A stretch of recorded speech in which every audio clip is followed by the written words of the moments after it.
Hello, I'm Andy Stevenson, and if this is your first time listening, then welcome to A Winning Mindset, Lessons from the Paralympics, brought to you by the International Paralympic Committee and their long-standing partner Allianz.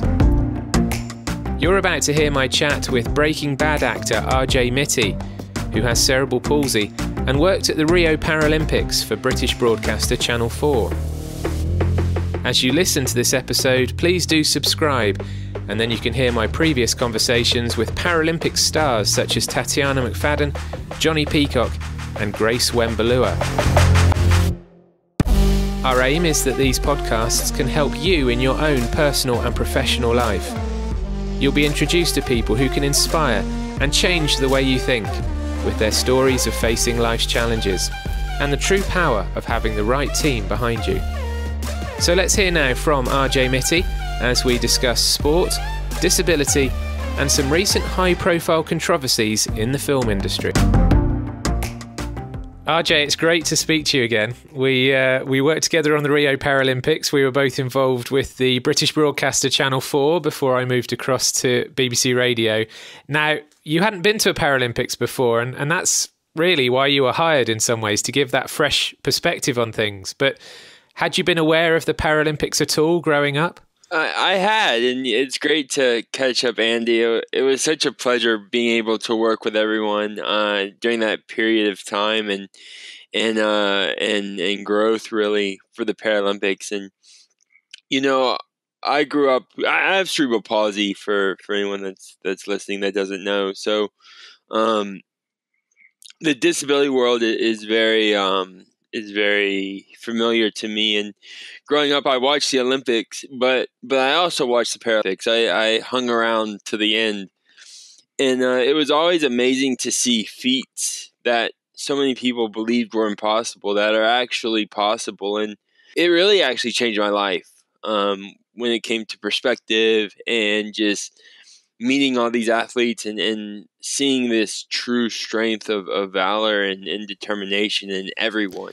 I remember I spent most of my time reporting on the wheelchair basketball, and it seemed like every time I turned round, you were there in the stand next to me as well. So was the basketball your favourite sport to watch? And what other highlights do you remember of the Rio Games? So many highlights. You know, basketball was one of my favorites. It was super aggressive. People don't realize how aggressive wheelchair basketball is. It's almost a full contact sport, so I was very keen on seeing it and watching it. And do you remember that upset? I remember it was like towards the end. You were there. You're going to test me here. You're going to say, "Do you remember that match, Andy?" And I'm going to go, "Oh no, you I'm remember not sure that I do, one actually." match out of the 100 matches that we saw? That one. It was a close one. And, you know, I spent a lot of time at the basketball games. I went to judo, went to track, did the whole gambit. You know, the one thing that really caught me, not just the athletes, but the kids and the parents that were bringing their kids to the Paralympic Games. They were in awe because so many people don't realize how amazing it is to have a disability. I know people don't really think about the positive aspects of having a disability, but for me, I focus on the positive aspects because it's a personal challenge.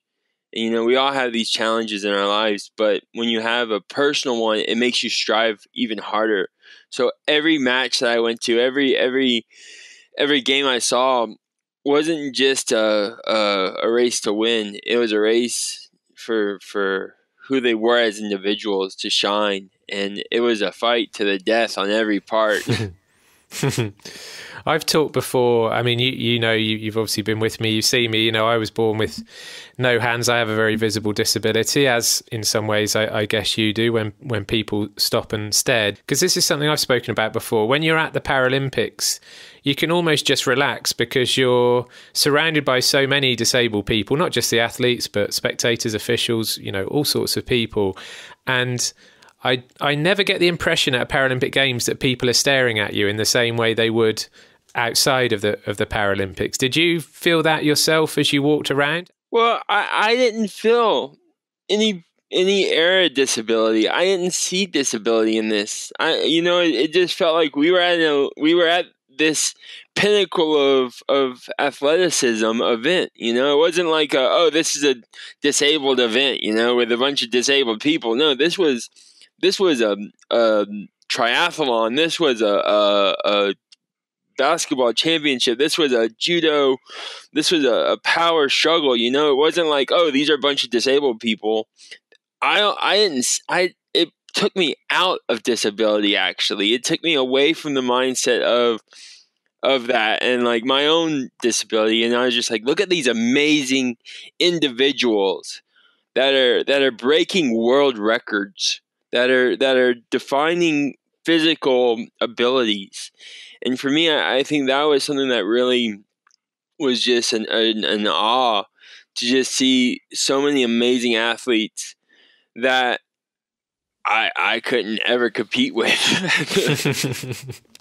We're going to talk about lots of different things with you over the next 40 minutes or so, I'm sure. But let's just rewind a second. When you were born, you weren't breathing, and that led to brain damage. Correct. And you were diagnosed with cerebral palsy age 3, I believe. So obviously you didn't know any different when you were 3, but how did your cerebral palsy affect you as a child growing up and going to school and all the things children have to do?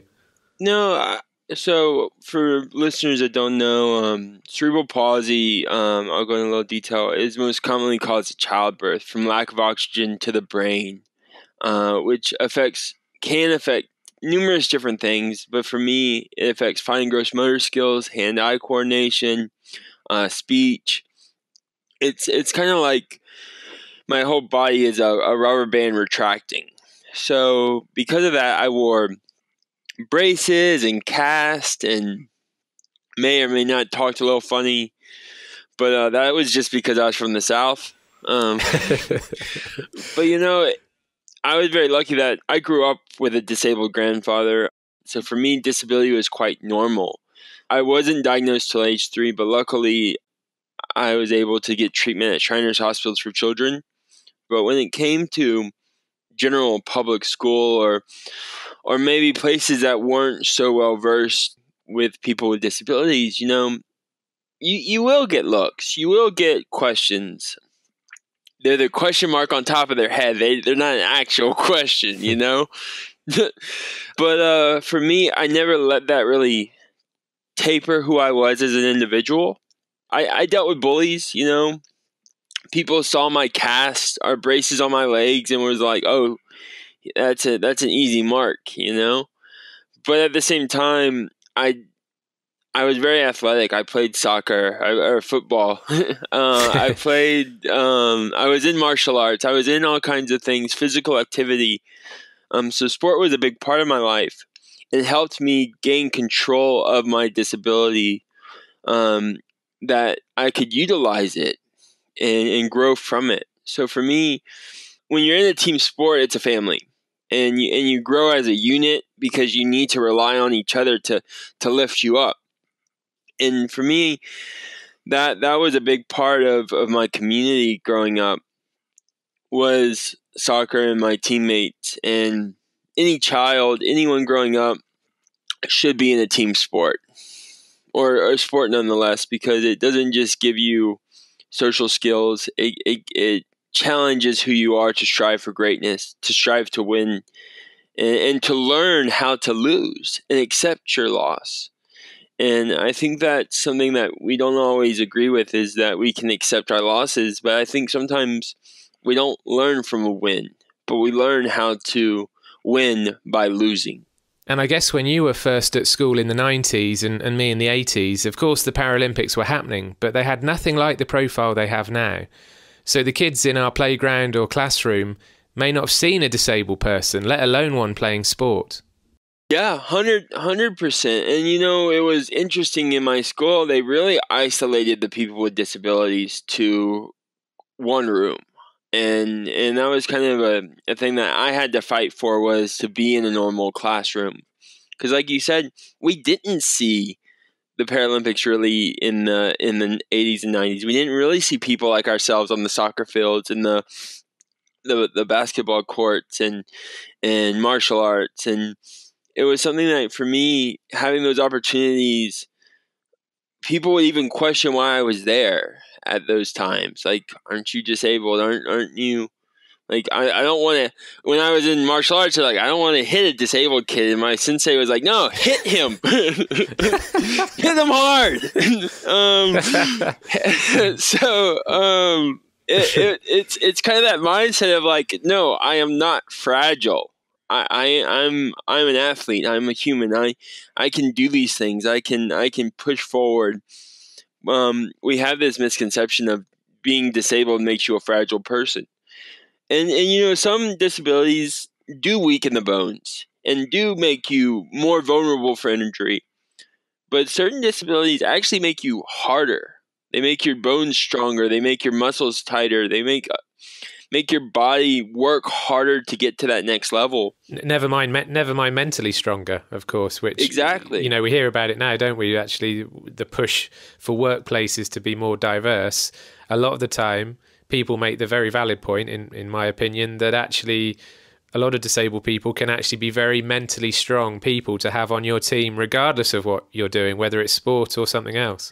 Well, it kind of forces you to be mentally strong because you have two options. You can either be a weak, kind of timid, fragile person where I've been beaten, I'm battered, or that victim mentality, you know, when it comes to disability. Woe is me, why did this happen to me? I'm to lack of a better word, almost pathetic, right? That I can't do these things. Or you have that person that's forward and thinking that this happened to me, I accept whatever this is, and I will push forward to make the best of it.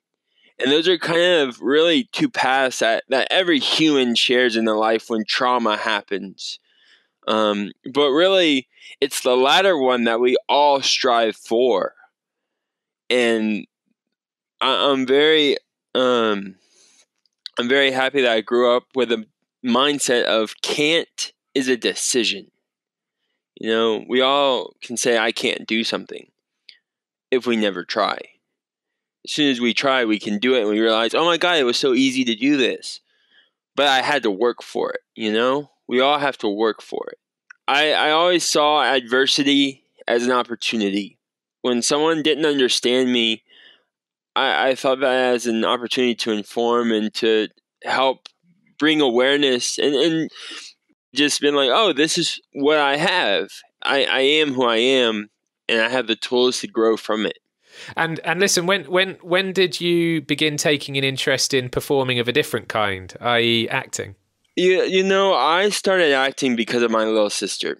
When I was around 12, 13, my sister was around 1. We were at a water park in Texas, actually, and an agent saw my sister and was like, we would like to use her for a Luso Ball campaign. She has bright red hair. And that's what got us into LA. 15 years later, here we are. Because when I went out there, the agent saw her and saw me, and he signed us both. And I started working on shows like Hannah Montana, Everybody Hates Chris, Weeds, Seventh Heaven, Drobit Taylor as an extra. And then shortly after working on those, I booked Breaking Bad around 13, turning 14. And I finished Breaking Bad when I was about 21. Yeah, because you forget, actually, that you were on Breaking Bad so young. Andy, 2006. Can you imagine? It's a long time ago, RJ. We're all a lot older now. Oh, my God. But back in 2006, before you got that role, or even when you got that role, do you remember there being any or many disabled actors on TV or film that you could look at and go, wow, he or she has done it, so I can do it as well? You know, I never had a comparison. I never compared myself to other actors. It really didn't seem, it was happening around me so quickly, if that makes sense, that I just was in it and I was doing it. And I really didn't have a comparison. Looking back and working in the community now, I see many actors with disabilities that have always been there that probably did influence me in ways that I subconsciously didn't know. Because keep in mind, I grew up with disability, right? I grew up seeing people with disabilities. My mom was in home health and all kinds of stuff. So for me, I was in a weird mindset and perspective of how I viewed disability compared to someone else. Yeah. Well, actually, I mean, you know, when we move on to Breaking Bad, then I've always been interested in asking you this. So when the character of Walt Jr. came to you, Walt Jr. presumably had a disability or had cerebral palsy even in the script as a concept when it came to you? Yes. Vince Gilligan, the creator of Breaking Bad, he wrote Walt Jr. in mind of a friend he had in college who since passed away, who had cerebral palsy, who walked with crutches. So my character was based on a real person with a disability. And that was something that, it was an open casting, so I saw a lot of people with disabilities auditioning, and I saw a lot of people without disabilities auditioning. And luckily, I guess I embodied the character the most, from his memory of his friend. And so that for me was a great honor to have this real person, or portray this real person in his world. And you know, Walt Jr. to me is a very special character, and I'm very lucky to have such a character who wasn't over talkative, that was kind of a man of action, who would do anything for his family, and that's kind of that's something that I like, and I strive to be like that. Yeah. I mean, if I can ask you two kind of challenging questions, which I hope you don't sort of take to be rude. Do it. I'm taking them rudely. I mean, the first is, were you conscious that you were having to prove to people at home that you were still acting, that this wasn't just you turning up and being you? You know, you were still having to act a character. Yes and no. You know, I think there's a perception about me in the beginning that was, is he really that disabled? And when I would go into the casting room, people would be like, "Oh, you can walk? You don't stutter like that?" And I'm like, "No, I can walk, I can talk, I can do all these things." And even luckily, it works for me in my interest that people don't always recognize me because they think I am more disabled than what I am. So I look at that as a positive, because that means I did my job right. Now, since Breaking Bad, do you feel that you are a little bit more restricted in terms of the other characters that you can take on, because perhaps your disability might limit? I mean, hey, you're not limited by much. We've already spoken about this, but it might limit the range of movement or the range of vocal tones, for example. Or, you know, is it harder for you to move beyond Walt Jr. now? Does it hinder when I try to get other jobs? Yes. But you know what, though? I can mic drop on Breaking Bad any day. So I'm very happy that I had a show like that gave me notoriety, that allows me opportunities. The only reason why I had the opportunity to be and work with Channel 4 and work with the Paralympics is because of Breaking Bad.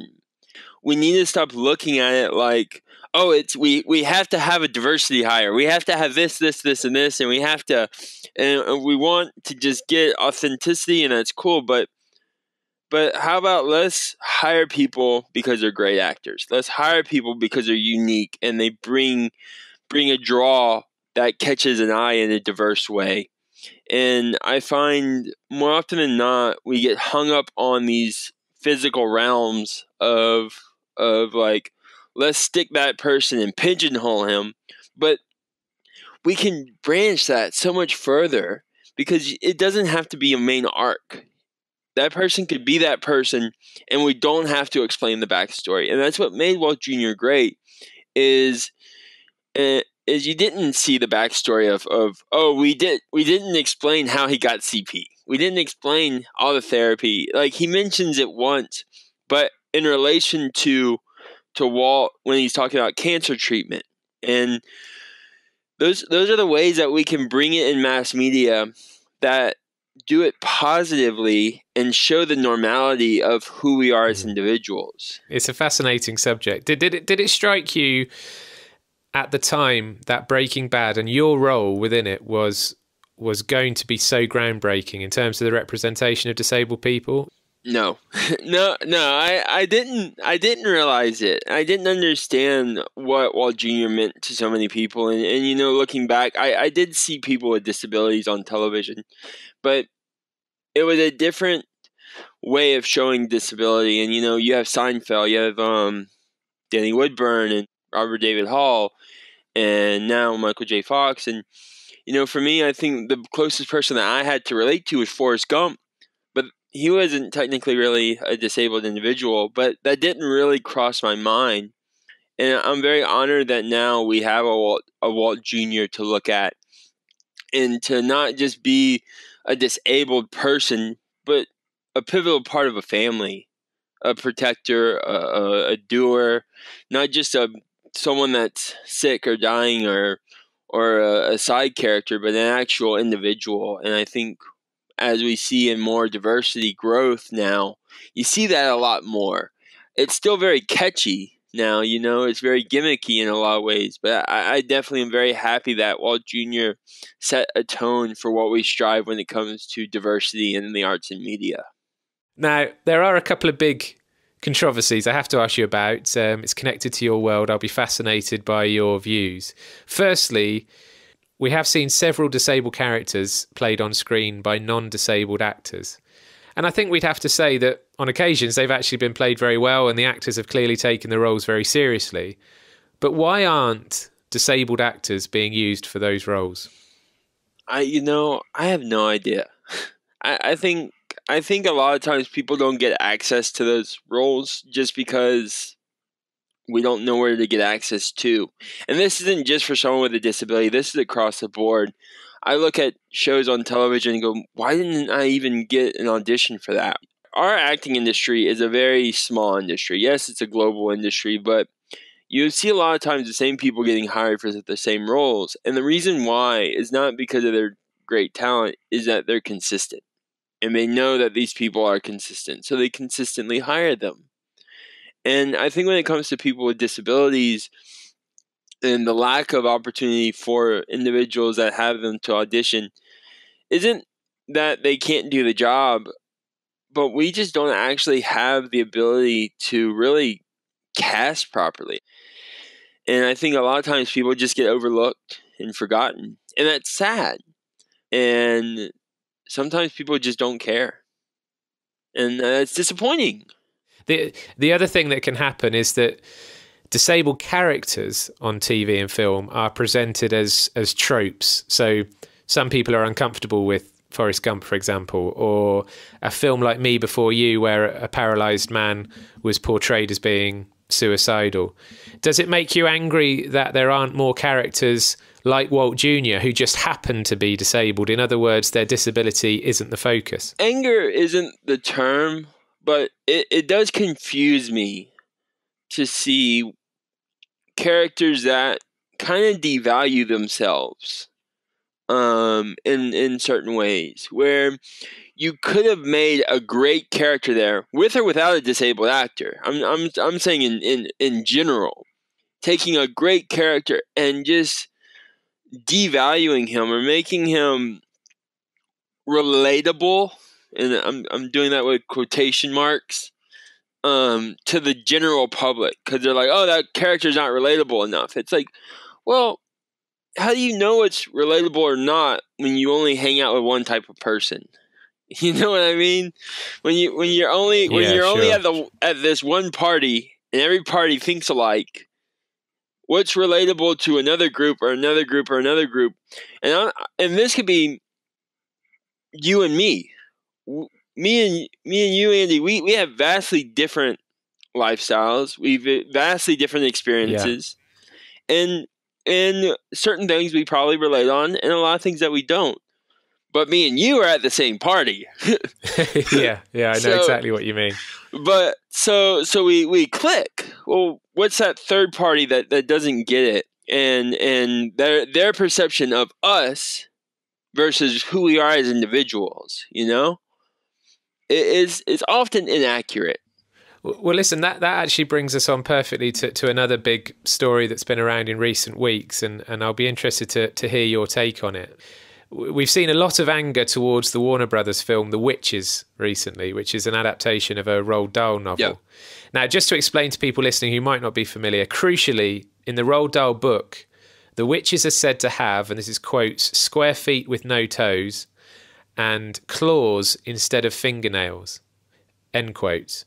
Now, they may have claws in the book, but they do have 5 fingers on each hand. In the film, the witches are missing fingers on each hand.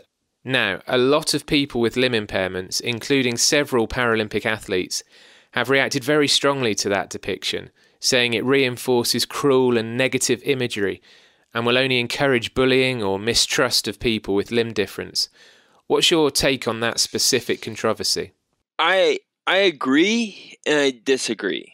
So I watched it. I recently watched The Witches. And I think there's many issues with that film, let alone the 6 finger, no toes, bald head, like demon smile grins. I feel that they should have hired people in amputees. You're casting people with an extender and pinky and a thumb.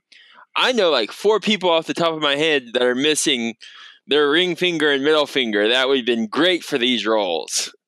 Like, they should have hired people with disabilities. Would that have made it okay, though, RJ? Probably not. Probably not. When you have something that affects the community, you have to look at how can we do it positively.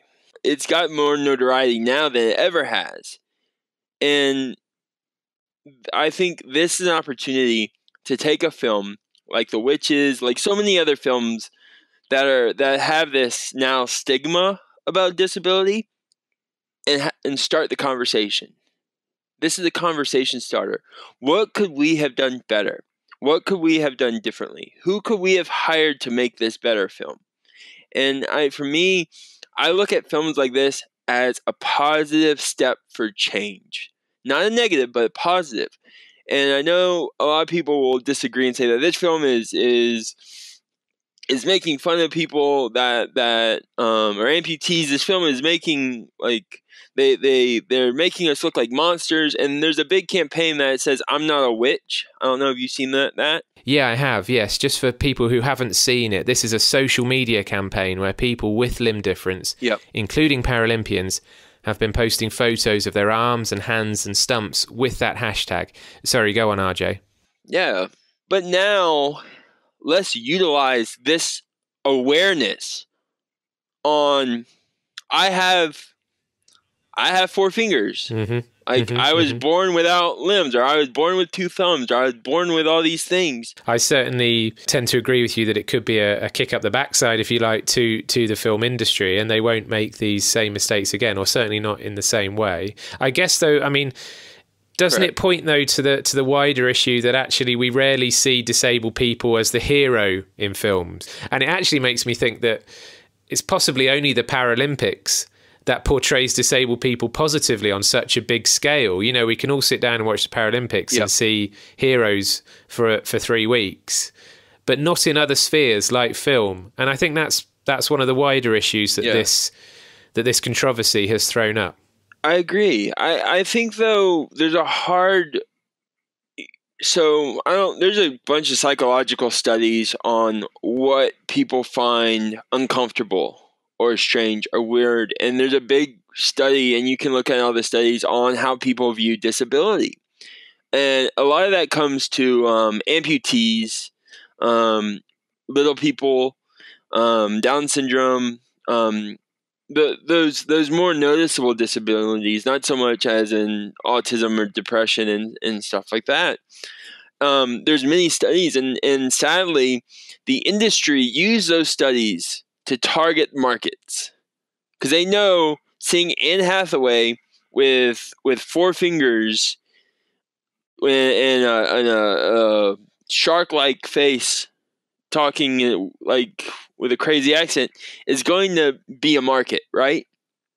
That's going to start a conversation, and it's going to blow up. They do that intentionally. That's a marketing ploy. Now, they don't care how it blows up, but as long as it blows up long enough to get a return. And I think when it comes to showing people with disabilities as a hero, a lot of times what they make them as a hero is, look at that person overcoming adversity, right? The only time you ever see a disabled hero is when they're like in a wheelchair and they're walking. Or they're, you know what I mean? Or they're like, oh, we regained the strength back and he fought through this and now it's an inspirational porn. We need to strive for better and just have people that may have a disability, but that person is just an everyday individual, not a disabled person. Diversity isn't a fad, it's a lifestyle. It's in all of us. No matter if you're the typical white guy at the store or you're the dude down the street, whatever it may be, we all have diversities. We all have adversities. You may not see them, but we have them. And I think instead of working against each other and trying to climb over each other for the job, we need to create better jobs. We need to create more diverse jobs. We need to create better opportunities and not just create these subpar works. I have this fairly strong belief that every single person on the planet has a disability of some kind, and actually disability is or should be a sliding scale, really, and it shouldn't be you're either disabled or you're not, because everybody has, as you've just said, something that is impairing their life. I 100% agree with you, because we all, look, we're born into this world and we die in this world very similar ways. And you know, I've taken care of all my grandparents that have been sick, and they've taken care of me as a child, and it goes full circle. And I think we forget that. Just one final thing on the witches, because we should say that Warner Brothers and Anne Hathaway, the star of the film, as you say, have apologised. They said it was never their intention to offend anyone, and Hathaway said she never connected the look of her character to people with disabilities, and she promised that, now I know better, I will do better. It's something that we need to be aware of in the community, and not just in the disability community, but every community, of how we portray each other, how we show, and how we affect youth. Because this is a kids movie. This isn't an adult movie. They made this for children. So the perception of children, when they see that now, is going to be almost a negative thing. You know, for me, though, growing up, I always resonated with the villains. it was something, and I think a lot of people in that regards will resonate with villains, because I find more villains are human than the heroes. I find often that when you see the villain and they're striving for greatness, or they're trying to do something from pain and conquest, it's because of these limitations that were placed upon them, right? And so for me, I've always resonated with the villain, but I never view that as a negative.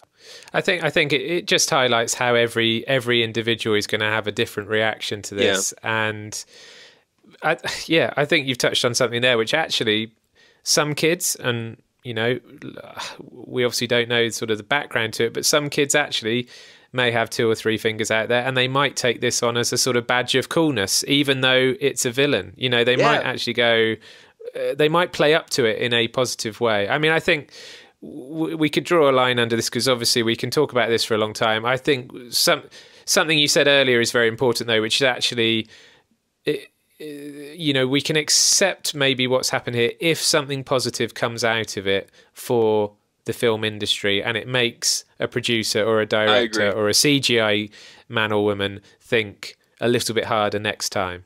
I agree. And that's all we can hope for. You know, the damage has been done. You know, and this is one of many films. Sadly, it was a film with some amazing actors and actresses and producers that should have known better.